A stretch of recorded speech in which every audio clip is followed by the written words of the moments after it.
CEAP, Centro Espírita Altivo Panfiro. Uma casa de amor. Bom dia aos nossos ouvintes. Que Jesus abençoe a nossa manhã de estudos. Dando continuidade ao estudo Memórias de um Suicida, vamos antes ler o Evangelho e fazer a prece.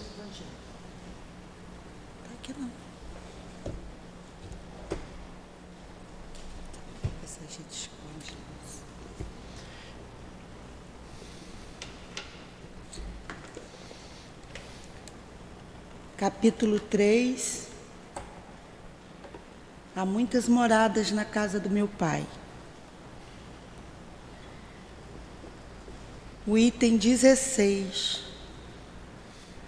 Mundos regeneradores. Entre as estrelas que cintilham na abóbada azulada, quantas são mundos como o vosso, designado pelo Senhor para a expiação e as provas. Mas há também entre eles os mais infelizes e os melhores, assim como os transitórios, que se podem chamar de regeneradores. Cada turbilhão planetário, girando no espaço em torno de um centro comum, arrastam consigo seus mundos primitivos, de exílio de provas, de regeneração e de felicidade. Já vos foi falado desses mundos onde a alma nascente é colocada, ainda que ignorante do bem e do mal, ela pode marchar para Deus, senhora de si mesma e de posse do seu livre-arbítrio. Já vos foi falado das amplas faculdades de que a alma é dotada para fazer o bem, mas há as que sucumbem, e Deus, não querendo aniquilá-las, lhe permite irem para esses mundos onde de encarnações em encarnações elas se depuram, se regeneram e se tornarão dignas da glória que lhe está destinada.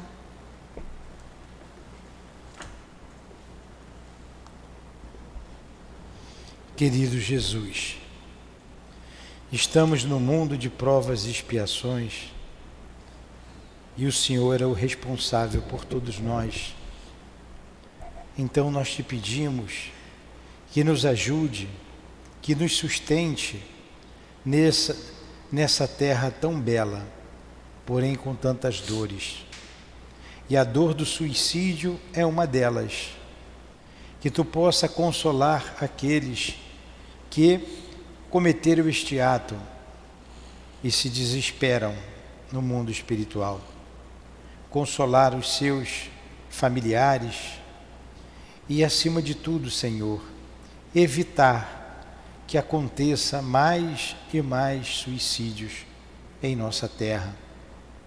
Que estes estudos, abençoados por Ti, possa levar aos ouvidos distantes que a morte não existe, que o suicídio é um grande engano e uma consequência, e tem uma consequência de muitas dores. Que possamos evitar este mal que assola o planeta, que assola a todos nós. Ajuda-nos. Permita que a nossa irmã Ivone nos inspire, bem como o nosso irmão Camilo, o Leon Denis, que escreveram esta obra, em nome desses espíritos, Em nome do altivo e da direção espiritual da nossa casa de amor, em nome do amor, em nome do nosso amor, pedimos a devida permissão a Ti e a Deus para iniciarmos os estudos da manhã de hoje. Que assim seja.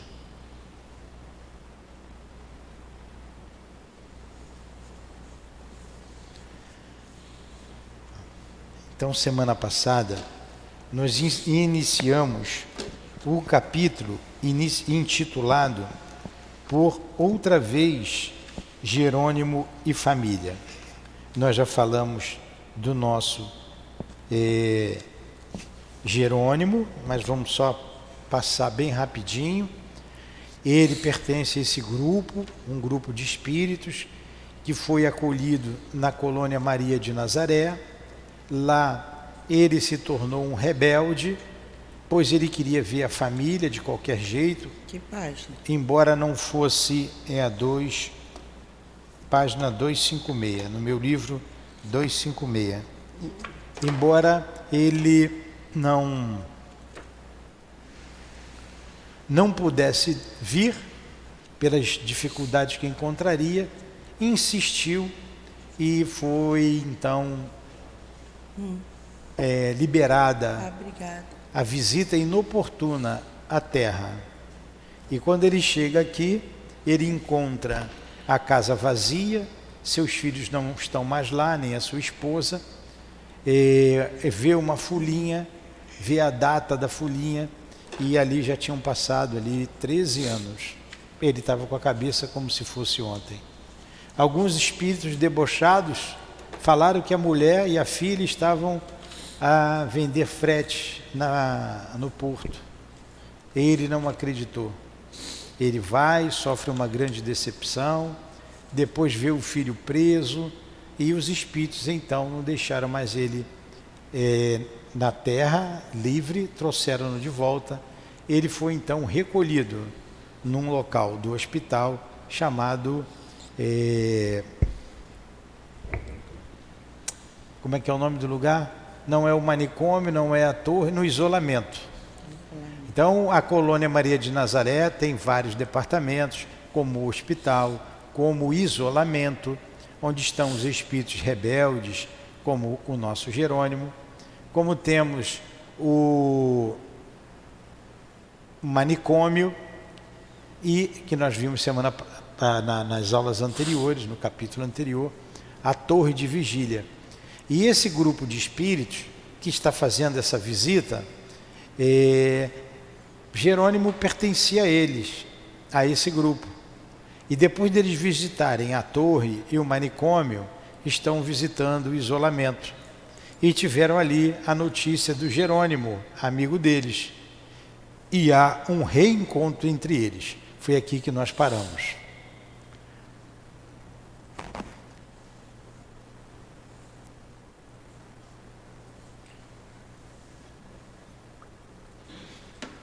Todos situados? Então vamos prosseguir. Fizestes bem em vir, meus filhos. Acharam todos? A página esquerda aí, Adilane. A paixão está marcada aqui. Não, está marcado a da outra. Mórbida. Fizestes bem em vir, meus filhos. Agradeço-vos o afetuoso interesse por um companheiro. Aí foi da aula de domingo, que a gente estudou, que você marcou. Agradeço-vos o afetuoso interesse por um companheiro de jornada tão carecedor de reconforto como esse em questão.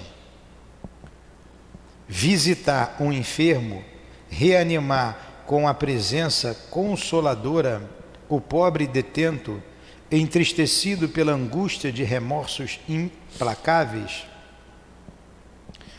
é obra meritória sancionada pelo modelo divino, amigo dos pobres e pequeninos. Jerônimo fica lá satisfeito. Mandá-lo-ei chamar imediatamente. Foi aí que nós paramos. Enquanto falava, leia aí, Dilane. Pode ler. Aí à esquerda. enquanto falava. Sim, isso pode ir lendo. Reconhecíamos nele o religioso, quer dizer, o padre de Santarém, né? Que confortara o antigo mercador de vinhos. O antigo mercador de vinhos é o Jerônimo. Na memorável tarde da visita à família, havia cerca de 3 anos. Olha, há 3 anos que ele está ali no isolamento. Irmão Teócrito, conforme... estava um bom tempo já, né?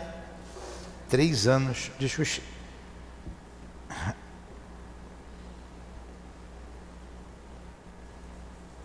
Irmão Teócrito, conforme estamos lembrados, requisitara-o a fim de assistir o revel, a pedido deste mesmo, e desde então encontrava-se Jerônimo sob as vistas do competente conselheiro. Enquanto aguardávamos a presença do companheiro de desditas, ia dizendo o diretor do isolamento: vosso amigo entra em fase de transição precursora do restabelecimento. Podereis apreciar nas circunstâncias que o rodeiam o padrão dos demais internos do nosso educandário, pois o isolamento se interessa por casos que têm mais ou menos os mesmos fundamentos, como não deixa de também suceder com as demais organizações do nosso Instituto. Após vencer a apatia a que o conduziram as revoltas improfícuas, resultantes de desilusões cruciantes, estará preparado para a repetição das experiências em que fracassou. Agora vocês vejam, na prece a gente pediu que as pessoas fossem... pedimos a Jesus que se evitasse, depois você vai ler aqui, se evitasse o suicídio. Então Jerônimo, 13 anos lá depois do suicídio, voltou à terra, teve a desilusão por causa da rebeldia, está mais 3 anos no recolhimento, tendo um trabalho intensivo para ele se preparar para voltar à terra e passar por tudo novamente que ele passou. Porque ele desistiu do combate, então vai voltar ao combate, é o combate interno, vai passar pela dor de perda das coisas novamente, vai passar por tudo. E ainda levando com ele, além do remorso pelo que ele fez, provavelmente será um homem triste, né, que vai trazer nele, apesar do esquecimento, os refúgios da alma ficam entristecidas. Apesar de um homem triste, terá que passar, além da tristeza que vai carregar em função do remorso, terá que passar por toda a experiência novamente. Quanta dor! Então a gente sempre pede por esse irmão e por outros, né, que tentam a vida de lutas para vencer. Vai, Adilane, encontra-se sob assistência rigorosa, como é devido a todos que nos são confiados, pois seu invólucro perispiritual, assim a própria mente, carecem de profundos cuidados. Ao corpo clínico, destacado para os serviços deste posto, está afeto o tratamento daquele, o qual se resume em aplicações magnéticas especiais. A esta, porém, atendemos com atenções inspiradas nos estatutos da legião, que no caso aplica a reeducação, tratamento inteiramente moral. Porque o mal que a Jerônimo infelicita, como o que atormenta a vós, outros, somente com a renovação individual, operada interiormente pelo próprio paciente, será removido. Tem ser humano assim também, que precisa ser tratado isoladamente, você sabia? Sim, sim.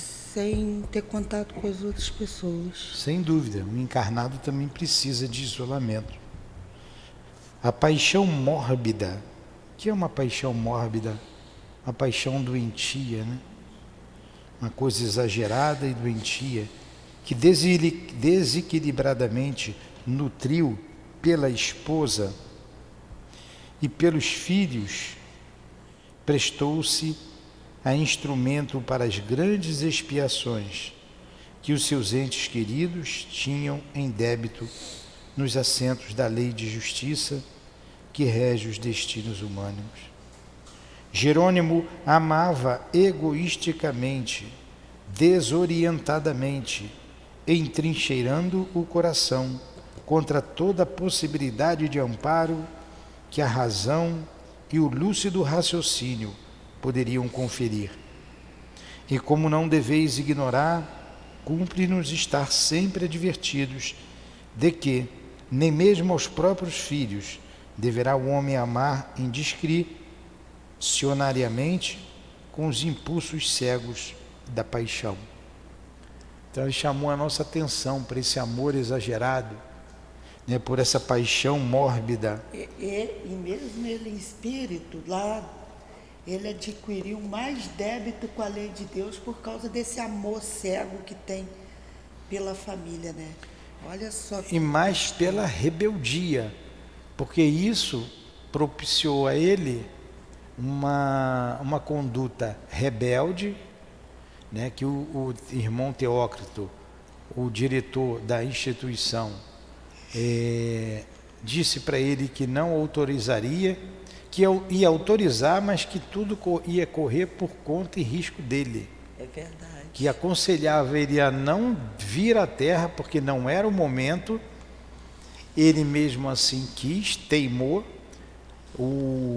Lembra que o irmão Teócrito chorou e disse: você vai com uma condição. Os lanceiros, os guardas te acompanharão. E assim o fez. Teve a primeira desdita, vendo a casa vazia, e embora o aconselhassem a retornar ao posto, ele não quis. Quis ver a filha e viu o problema da filha e da mulher. Novamente aconselharam a voltar, ele não quis. Viu o filho, como o filho também começou a pensar no suicídio por causa da presença dele, ele foi retirado e levado então para o isolamento. A gente tem que ter cuidado mesmo. E ele colocou aqui na Terra, viu? Não é somente lá do mundo espiritual. A gente deve ter o amor, sim, mas equilibrado, né? Certamente que o devotamento à família... Continua, Dilane. Certamente que o devotamento à família, conceder-lhe a méritos diante do legislador supremo, porém mais honrosos se tornariam os laureis. Os lauréis. Se houvera encaminhado os seres amados ao culto legítimo do cumprimento do dever, e não proporcionando-lhes luxos e gozos mundanos, ao descurar da educação moral, que deveria prover em primeiro lugar, ainda que bracejando contra os arremessos da pobreza, a diversa... Cadê? Deixa eu começar de novo, vamos lá. Certamente que o devotamento à família conceder-lhe-á méritos diante do legislador supremo. Porém, mais honrosos se tornariam os lauréis se houverem encaminhado os seres amados ao culto legítimo do cumprimento do dever e não proporcionando-lhes luxos e gozos mundanos ao descurar da educação moral que deveria prover em primeiro lugar, ainda que bracejando contra os arremessos da pobreza diversa, uma vez que todas as criaturas do Senhor são aproveitáveis e que, justamente, a fim de auxiliá-las a progredir e educar-se em sentido benéfico, é que confere Deus a autoridade paterna ao homem encarnado. Se assim fizera, cumprindo o sagrado dever de pai previdente e honrado, Jerônimo ter-se-ia furtado ao amargor de situações embaraçosas pelas quais se tornou responsável com o ato dramático do suicídio. Ei-lo, porém, que chega. Ele vos dirá coisas interessantes. Aí vem Jerônimo para continuar a conversa. Agora ele chama aqui a atenção da gente. A gente tem sempre que se inserir. Poxa, Jerônimo não foi zeloso com os filhos, deu luxo, dava de tudo, fazia toda a vontade. Culminou com suicídio, as crianças cheias de vontade, a mulher cheia de vontade. Aí deu no quê? Deu no que deu. Sem dinheiro, então, ficaram doidos. O que nós temos que fazer com nossos filhos? Nós não temos autoridade de pai, é para exercer a autoridade de pai. Não é para fazer a vontade do filho. É para educar o filho. Educar. Então a gente tem visto aí uma educação deturpada, imposta, de cima para baixo, que você não pode dizer não para um filho. Ontem eu vi o cúmulo de eu dizer um não para uma criança de uns 3 anos de idade, porque ela queria fazer algo que só ia atrapalhar. Estava limpando ali o bebedouro e ela pediu, deixa eu fazer também. Eu falei assim, não, agora não, você vai se molhar. Abriu o berreiro, mas parecia que eu tinha espancado a menina, porque eu disse não. E você fica assim, por que uma criança não pode ver um não, ouvir um não? Porque os pais não educam, e amanhã vão colher os frutos disso. Uma criança mimada, que vai crescer pensando que é a dona do mundo, e quando o mundo responder a ela, que o mundo vai dizer não para ela, aí, suicídio. Muitos se suicidam por isso. Ficam desgostosos, ninguém gosta de mim, e acaba se suicidando. Então, pai e mãe têm a função de educador. Deus confia aos pais a educação dos filhos. Continua, Dilane. Com efeito, acompanhado por irmão Ambrósio, um assistente religioso, o antigo negociante do porto entrou no compartimento onde nós achávamos, retirou-se em nossos braços e atirou-se em nossos braços comovidamente. Obrigado, queridos companheiros, exclamou, por vos terdes lembrado de minha humilde pessoa, tão gentilmente. Vossa visita cala-me docemente no coração. Se soubesseis qual terríveis têm sido as minhas aflições. Olha como é bom a pessoa ser visitada, né? Então a gente precisa também fazer visitas a enfermos, a pessoas que estão precisando de carinho, de conforto, e o espírito aqui desencarnado, veja como ele se sentiu. Ele ficou feliz. Ele, como ele diz aqui, ó, cala-me docemente ao coração. Né? Porque as dores que ele carregava ainda com ele, né? As suas terríveis aflições.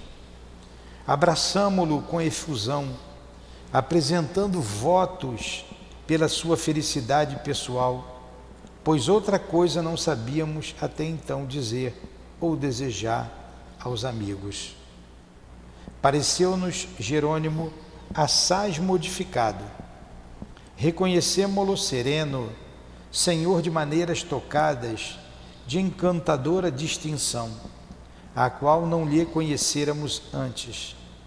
E pensamos em que certamente o isolamento dirigido por virtuosos espíritos de antigos sacerdotes teria missão de elevar também o nível da boa educação social, como internato conventual que era. Então, além de educar espiritualmente, psiquicamente, educa também com as suas maneiras, né? Como acontece na sua educação social, como acontece nos conventos. Então, aqui na casa espírita também, a gente não pode chegar aqui como estivesse andando da cozinha para o quarto ou para a sala da nossa casa. A gente precisa ter um comportamento social. Ah, eu sou assim, vocês têm que me aceitar assim. Não, eu não tenho que aceitar ninguém assim. Ninguém é obrigado a aceitar a falta de educação do outro. A gente tem que se educar, né? A gente trabalha as forças espirituais que nos rodeiam, o nosso psiquismo, e a gente precisa ter um comportamento condigno, ou digno do ambiente em que nós estamos, condigno com o ambiente que estamos. Mesmo na obra social, a gente sabe que são pessoas deseducadas. A gente tem que prezar pela disciplina. Não pode falar o que quer, o que vem na cabeça, soltar palavrões ou agressividade. Não pode. O ambiente não é para isso. Continua, Dilane. Falávamos de ti, não é aqui? Não, ardíamos pelo desejo de interrogar o antigo comparsa do Vale Sinistro, de recolhermos novas dos seus desgraçados filhos que lá ficaram na terra, amortalhados de lágrimas e de desditas. Todavia, o receio de uma indiscrição deteve-nos, o que fez que o silêncio se prolongasse após os cumprimentos. Logo, porém, o virtuoso mentor Santarém encaminhou-nos a feliz ensejo, conhecendo a sinceridade que nos impelia. Falávamos de ti, meu caro Jerônimo. Teus amigos desejam saber se te sentes melhor e mais reconfortado no amor de Deus, pois partirão em breve para outro plano de nossa colônia, e vindos para se despedirem, estimariam levar a impressão de que deixam para trás um amigo em vias de verdadeiro reerguimento. Continua.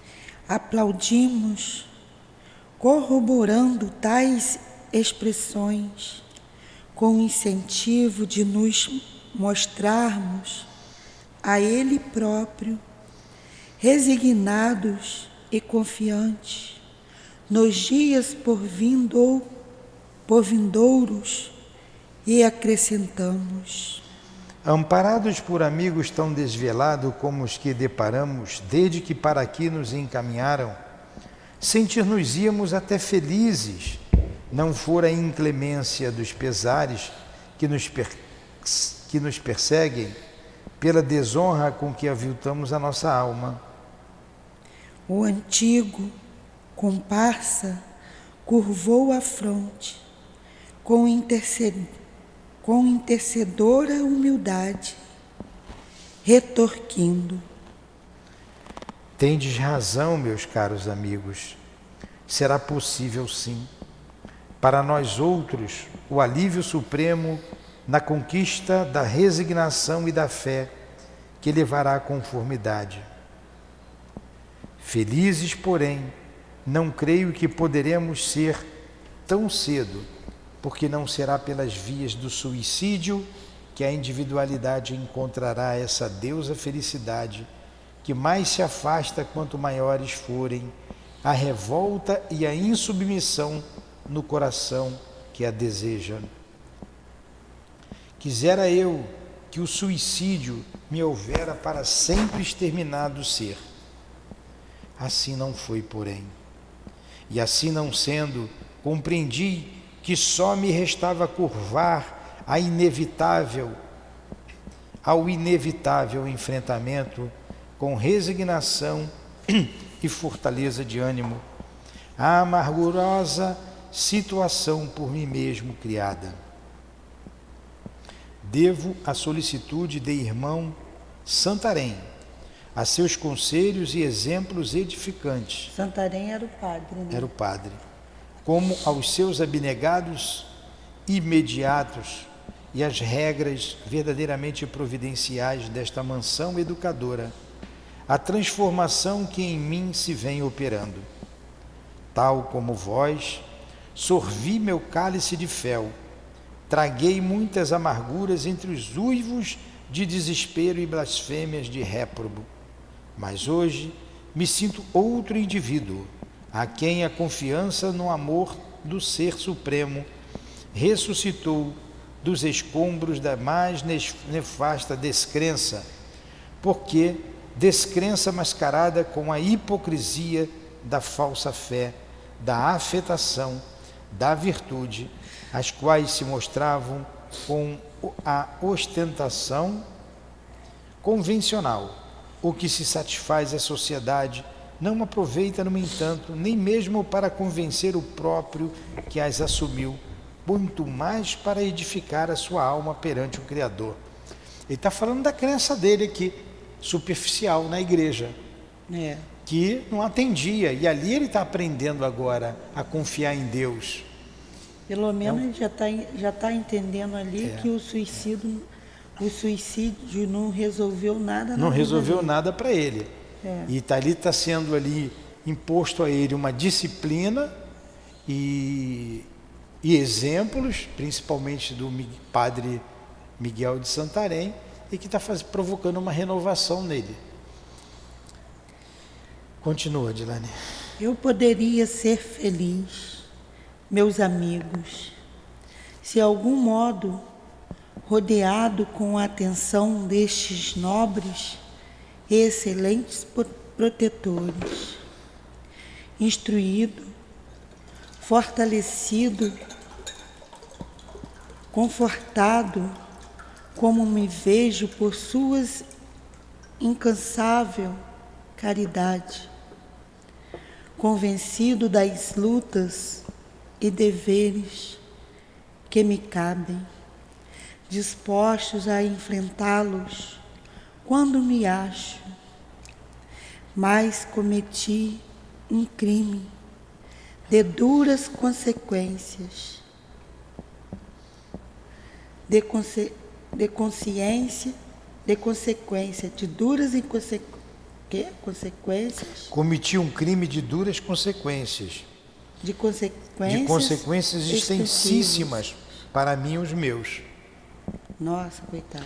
Quer dizer, ele se matou, teve consequências dolorosas para ele e para os seus filhos.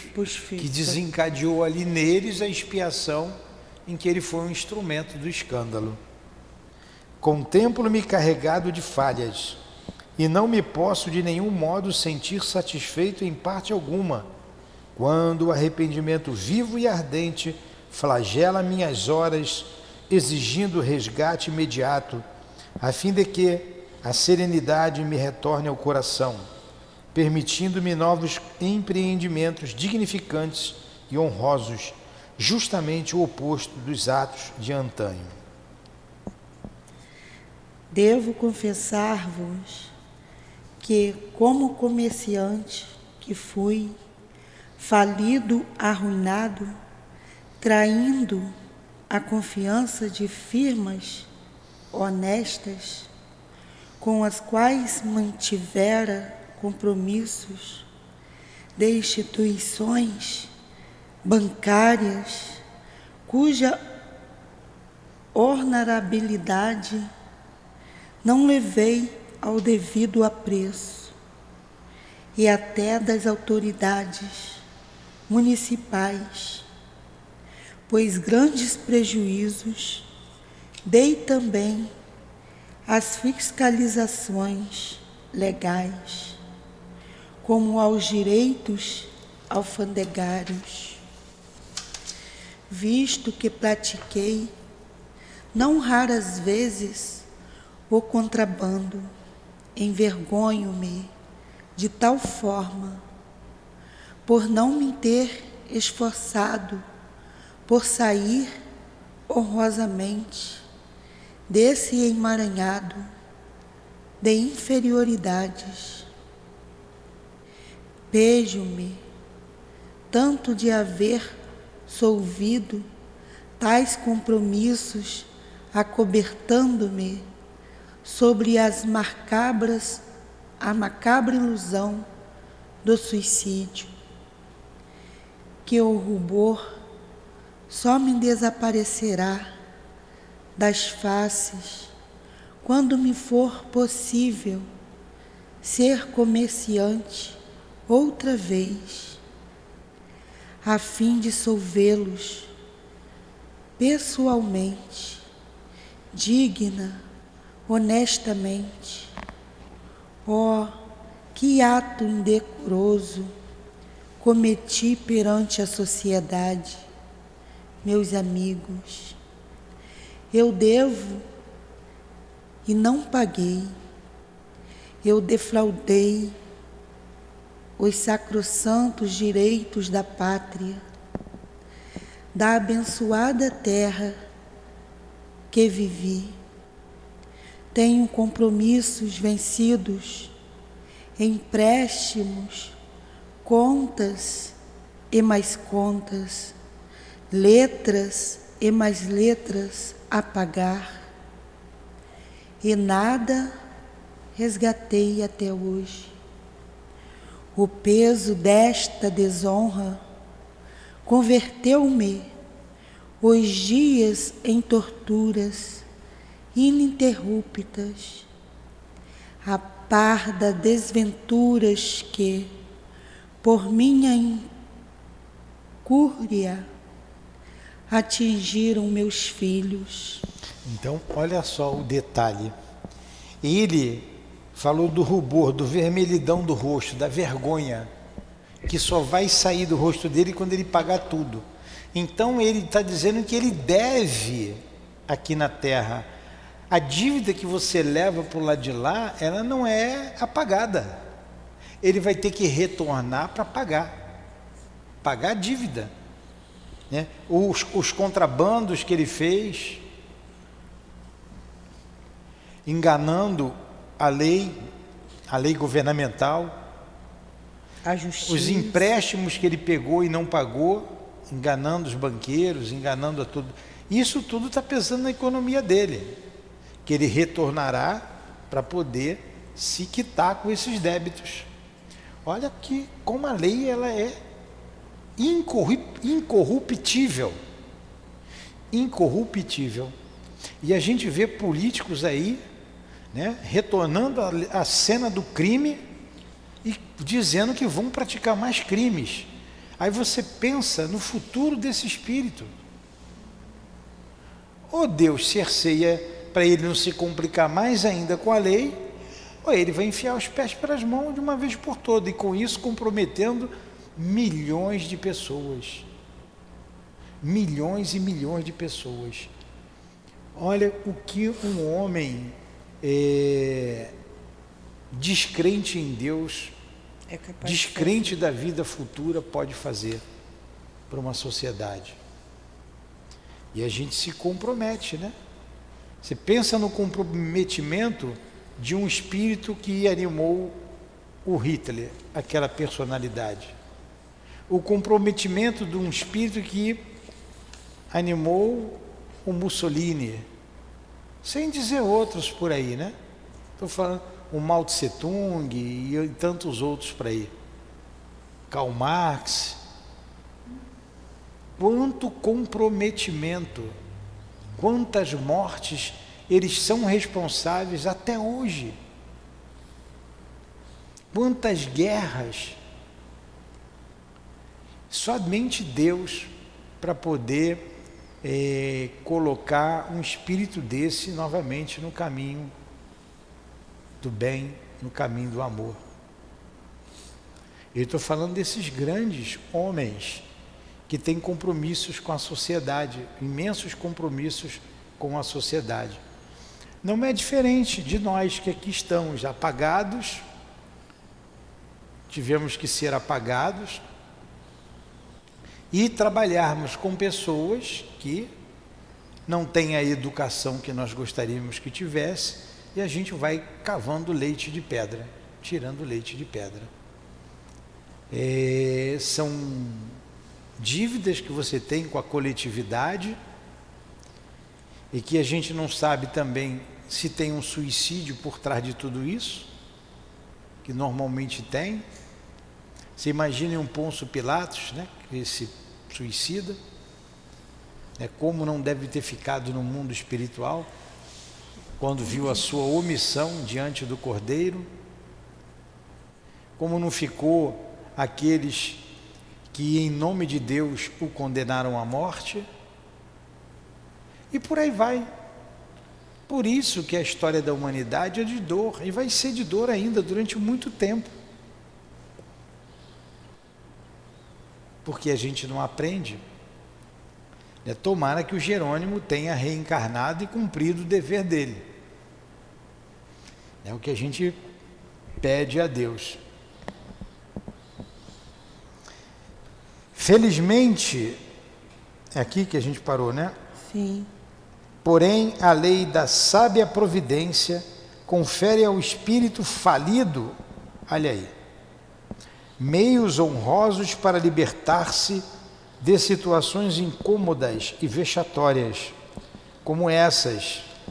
E Jerônimo, em futuro, não muito afastado, poderá reparar tais compromissos, recuperando o beneplácito da própria consciência, servindo-se de experiências novas e novos ensejos, graças à reencarnação que a todos é facultada como meio de progresso e reabilitação. E ele, bastante animado, se encontra para a jornada nova. Acudiu o irmão Santarém, cortando a expansividade humilhante para o próprio expositor, né? Aliviando ali a exposição do Jerônimo, né? Aí você vê, quando não, muitos de nós, apesar de todo esse compromisso com a lei de Deus e com esquecimento, a gente arruma novos problemas. A gente não resolve aqueles e acumula outros problemas. É bem normal, bem comum isso. Quantos médiuns falidos,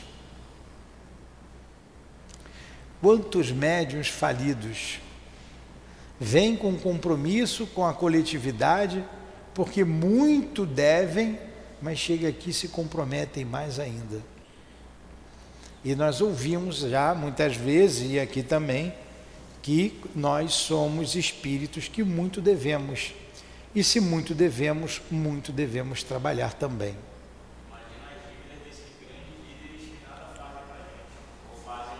Estão se comprometendo.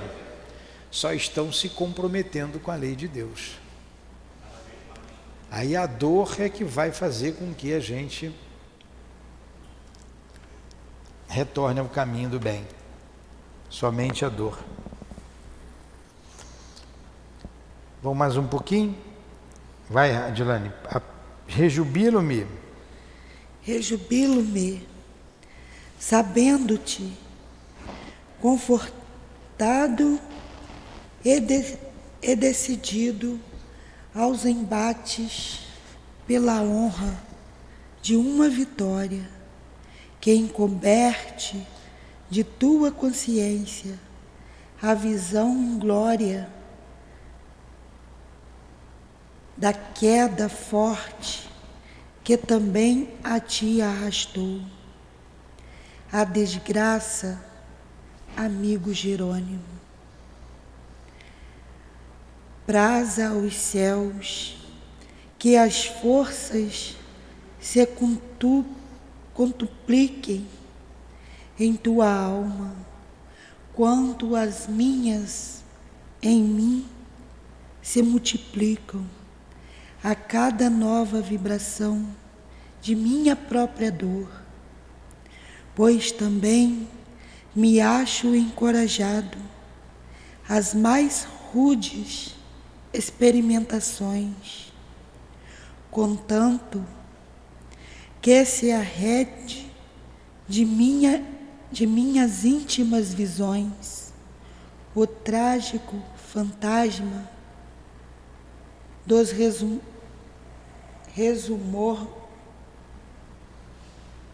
dos remorsos. Vamos lá. Rejubilo-me, sabendo-te confortado e decidido. Isso é o aos Camilo falando, né? É o Camilo. Ah, Então ele ficou rejubilado, feliz com a decisão do Jerônimo, né?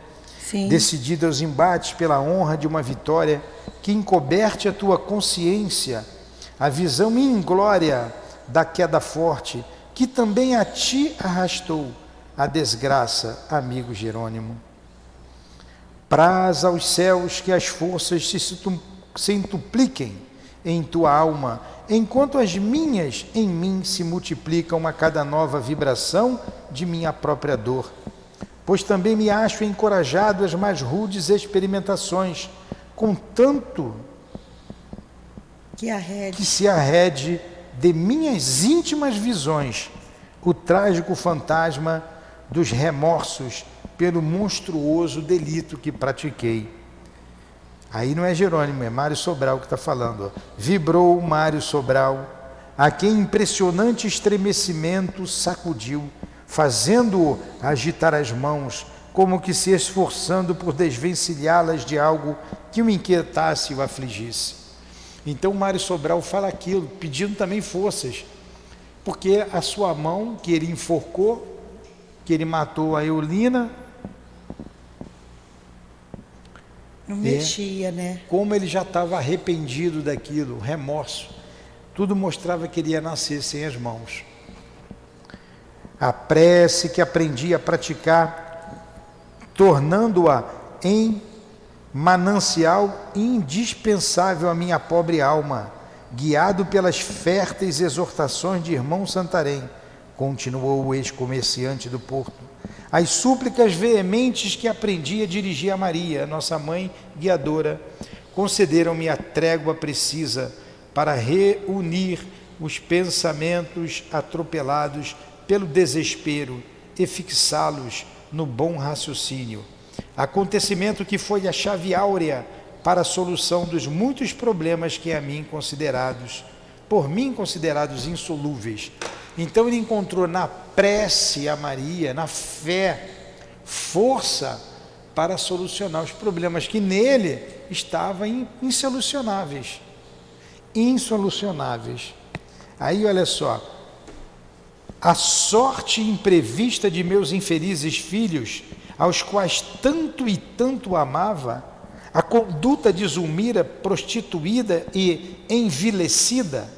Envelhecida. Não, envilecida quer dizer uma coisa vil, Caraca, né? Baixa, coitada. né? Porque ela foi para a prostituição. como eu, incapaz de consagrar-se ao dever, vencendo honestamente as difíceis circunstâncias da miséria. É como eu quisesse fazer alguma coisa por uma pessoa que eu amo. Se eu soubesse a Lurdinha mal do outro lado, a minha mãe mal, o meu pai, o que eu posso fazer se eu estou aqui ainda? E se eles estão mal por minha culpa? Como não tem como eu ir lá para resolver, para ajudar, para ser útil, eles também não têm como vir aqui se eles foram a causa, né? Estou pegando um exemplo fortuito da minha queda moral, do meu desastre. Então ele está se sentindo incapaz de tudo isso. Eram fatos que me dementavam até a loucura e a blasfêmia. Dementavam, ele ficava demente com isso, louco, convertendo minha alma de um réu selvagem e danado, como não o seria a fera dos sertões africanos. A prece, porém, continuada, humilde, tal como o bom conselheiro recomendava, corrigiu a anomalia e pouco a pouco recobrei a lucidez do senso, parecendo-me depois desserenado o ânimo que estivera durante séculos mergulhado nas trevas inferiores da irresponsabilidade. Ainda assim, a situação de meus filhos, que a vez de recordar, levava-me a sofrimentos inconsoláveis. Então ele precisava do isolamento, ele precisava de educação, porque ele estava ainda muito rebelde, blasfemando, reclamando. Ao vigor das evocações, Jerônimo reanimava-se. Nosso grupo quedara-se muito atento, vibrando homogeneamente com o emocionado narrador. E tais foram as tintas vivas e sugestivas com que soube esboçar os acontecimentos que lhe diziam respeito, tais as expressões ardentes emitidas pelas vibrações com que traduzia as sutilezas da memória, que julgamos rever com ele os episódios narrados. E será como se também os houvera assistido que os transmitiremos ao leitor. Aí ele vai contar da família. Vai, Dilane. Certo dia, ao entardecer, ia dizendo o enclausurado do isolamento. Encontrava-me quase absolutamente só, perambulando tristemente pelas ruas melancólicas do imenso parque que vedes. Aproximava-se o doce, emocionante momento do Ângelo, 6 horas da tarde, quando eles fazem a prece. A unção religiosa, consolo e esperança do desafortunados irremediáveis. Sutilmente infiltrou-se pelos caminhos de meu ser, reportando-me o pensamento aos seios maternal de Maria. Não é aos seios, não. É ao seio maternal de Maria, né? No peito de Maria, no seio, né? O amor de Maria. Mãe boníssima dos pecadores e aflitos, não ignorais que o momento da saudação a Maria é fielmente respeitado pelos seus legionários, homenageado com sinceras demonstrações de gratidão nesta colônia, a qual se edificou, cresceu e produziu excelentes frutos de amor e caridade, para servir-me das expressões que ouço dos seus bondosos instrutores, à sombra augusta da sua proteção. Sentei-me na relva disposto a recolher-me também, com um coração palpitante de fé, aguardei o solene momento da oração, o qual foi logo anunciado pelas dulçorosas melodias que do templo se ampliam para os recantos mais distantes desta habitação. Ecos, tais vibrações dos varões, diretores maiores da colônia, em comunhão com os planos superiores, ainda me servindo das expressões dos mentores desta casa. Orei dessa vez como nunca, jamais havia orado. Supliquei à amorosa Mãe do nosso Redentor assistência e misericórdia para meus filhos, que intercedesse junto a Jesus nosso Senhor, no sentido de beneficiar as infelizes crianças por mim abandonadas aos inclementes arremessos da adversidade. Nomeei Margaridinha, minha pobre caçula, atirada à lama das sarjetas pela orfandade em que se vira com meu suicídio. Lembrei Albino, atirado a um cárcere no verdor dos anos, porque um pai não tivera digno bastante para lhe prover caminhos de orientações honrosas, pois que eu que fora pai, que perante Deus e a sociedade me comprometer a nobre missão da paternidade, desonrara-me e desonrara-o com os maus exemplos deixados como única e pervertida herança. Bradei por sua maternal intervenção no tocante à angustiosa situação de ambos, ainda que meus próprios sofrimentos se dilatassem por indeterminado tempo. Oferecia-lhe como penhor do meu reconhecimento por qualquer benefício que lhes concedesse sua terna compassividade de mãe, a renúncia a eles próprios, pois bem reconhecia eu não merecer a sacrossanta missão da paternidade. Afastar-me-ia para sempre, se tanto fosse necessário, mas que Margaridinha, sob seu maternal amparo, fosse afastada do cais da ribeira e Albino não levasse o desespero até arrojar-se ao suicídio, antes que se resignasse ao cárcere, ao exílio, onde mais tarde poderia reabilitar-se. Quem o saberia? Irmão Ambrósio, vigilante, incumbido de nos reunir ao anoitecer, veio encontrar-me lavado em lágrimas. Mais uma vez narrei-lhe minhas desventuras, pondo-o a par das súplicas que acabava de dirigir a Maria. Concedia-me ele enternecidas expressões de reconforto, alentando-me de esperanças o coração dolorido, concluindo, enquanto bondosamente me amparava, para o regresso à comunidade. Deves perseverar nessas honrativas, meu caro Jerônimo. Fazê-o com bom ânimo e coragem, exalçando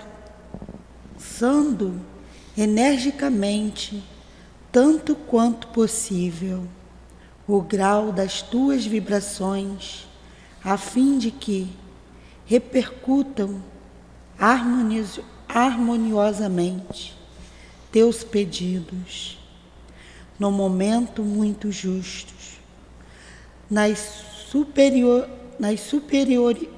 superiores camadas, atrás, onde viceja. Que palavra é essa? Verbo vicejar. O que é viceja? Onde está? Onde viceja, irradiando flores de auxílios e bênçãos. Onde ela está? O local, viceja. Vamos ver aqui, vamos o que é vicejar. Não é ensejar. Vicejar. Fila. O que é vife... É melhor escrever. Vicejar. Vamos lá. Vicejar. Ter viço ou dar viço. Desenvolver com força. É? Germinar. Viçar. Mimar. É onde viceja, onde está. É como a gente está dizendo. Onde, para ele ter força. onde cresce, vicejar. Olha que planta viçosa, atrás, como ela está bonitinha. Viceja, entendeu? Como ela está verde, como ela está forte. Então, onde está, onde viceja, irradiando flores de auxílios e bênçãos, a amorosa caridade da dulcíssima guardiã de nossa legião. Continua, Jerônimo, o padre disse, né? Continua orando por ela, continua orando pelos seus filhos, pedindo a Maria para ajudar. Não obstante, aconselhando-te ainda a orar em conjunto, reunindo a outros o teu pensamento, a fim de que tuas forças ainda inexperientes se revigorem e avantajem ao calor das demais. Pois tuas súplicas deste momento são massais importantes, representando verdadeira mensagem dirigida a Maria. Falarei do ocorrido ao nosso bondoso conselheiro. Olha só, está chegando a Maria, a prece dele. A gente tem que confiar na prece. Na manhã seguinte, eu vou terminar esse parágrafo aqui, que está na hora. Na manhã seguinte, com efeito, irmão Miguel de Santarém visitou-me discretamente, convidando-me a tomar parte em suas reuniões particulares, com mais alguns afins, para que fraternalmente unidos solicitássemos os favores por mim desejados, relacionados aos fatos que mais me afligiam, porquanto era justo que ajudassem, não apenas por ser eu um discípulo do internato que dirigiam, mas acima de tudo porque seria caridoso assistir quem sofria, dever que alegremente cumpririam, dado a justiça das aspirações por mim alimentadas aos meus entes queridos. E assim foi feito. Realmente, vamos parar por aqui. A gente vai ver essa prece aqui. Agora, olha só.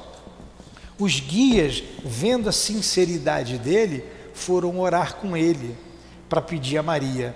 E nós vamos ver no capítulo, no estudo seguinte, na aula seguinte, que ela ouvirá a prece dele e virá o socorro à terra, aos seus entes queridos. Isso é também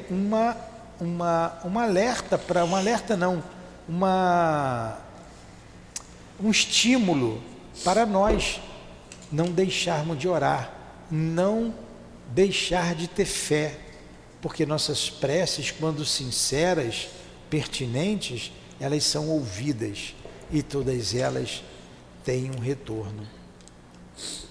Vamos fazer a prece? Alguma pergunta, alguma colocação? Hoje não tinha muito o que falar, né? Está narrando a desdita do nosso Jerônimo, né? As dores que ele acumulou com o suicídio e com a rebeldia dele.